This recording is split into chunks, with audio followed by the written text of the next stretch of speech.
వృశ్చిక రాశి వాళ్లకు ఈ వారం ఎంతో అనుకూలంగా ఉండే సూచనలు కనిపిస్తున్నాయి. ఎన్నో రకాల పనులు చేపడుతూ ఉంటారు. ఒక్కొక్కసారి ఏమాత్రం కూడా తీరిక దొరకనటువంటి విశేషంగా మీరు పని చేసుకుంటూ వెళ్తూ ఉంటారు. ఆశించిన దానికంటే పెద్ద మొత్తంలో కాకపోయినా కొంత తృప్తికరమైనటువంటి ఫలితాలు మాత్రం ఖచ్చితంగా పొందుతుంటారు. ప్రతి విషయంలో జాగ్రత్తగా వ్యవహరిస్తుండాలి. కొన్ని సందర్భాలలో ధైర్యంగా నిర్ణయాలు తీసుకోవలసిన అవసరాలు ఏర్పడుతూ ఉంటాయి. మీ యొక్క ఆధిపత్యం కొనసాగించాలని మీరు తాపత్రయపడుతూ ఉంటారు. ఎదుటివారు ఏం చెప్తున్నారు, ఎదుటివారు ఎలా మాట్లాడుతున్నారు, వారి యొక్క అభిప్రాయాలు ఏమిటి అని తెలుసుకుంటూ ఎదుటివారికి ప్రాధాన్యత ఇస్తూ మీరు మీ కార్యక్రమాలను పూర్తి చేస్తూ ఉండాలి. ఎవరిని కూడా తక్కువ చేయకూడదు, ఎవరిని కూడా తక్కువ అంచనా వేయకూడదు, ఎవరిని కూడా తక్కువ చేసి మాట్లాడకూడదు. ఈ జాగ్రత్తలు ఈ వారం మీరు తప్పనిసరిగా తీసుకోవాలి. ఆదాయానికి తగినటువంటి ఖర్చులు చేస్తూ ఉంటారు. సాధ్యమైనంత వరకు ఈ వారం కొంత కష్టపడి సంపాదించినటువంటి ధనాన్ని దాచుకోవాలి, పొదుపు చేసుకోవాలి అనేటటువంటి ప్రయత్నం చేసినప్పటికీ అంతగా వాటిల్లో సఫలీకృతులు కాలేకపోతారు.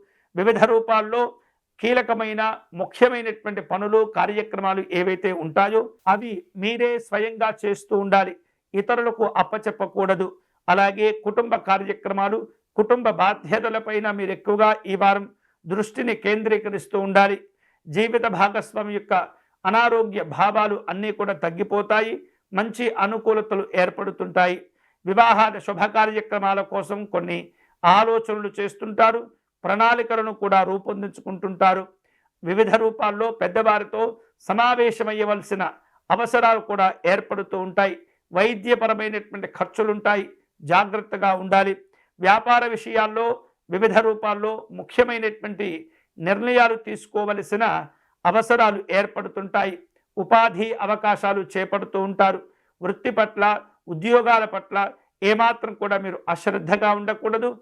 క్రమశిక్షణతో పనిచేస్తూ ఉండాలి. యాజమాన్యానికి మంచి పేరు తెచ్చేటటువంటి ప్రయత్నం చేస్తుండాలి. విద్యార్థులకు ఈ వారం సంతృప్తికరంగా ఉంటుంది. ఈ వారం ఈ వృశ్చిక రాశి వారు శుభకరమైనటువంటి ఫలితాలను పొందేటటువంటి క్రమంలో వెంకటేశ్వర స్వామి వారిని పూజించటం, ఆరాధించటం మంచిది.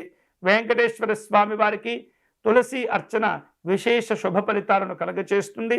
స్వామివారికి ప్రీతికరమైనటువంటి పదార్థములను నివేదన చేయటము, స్వామివారిని విశేషమైనటువంటి పుష్పాలతో అలంకరించటం వలన మీరు అనుకునేటటువంటి ఫలితాలను కూడా పొందవచ్చు.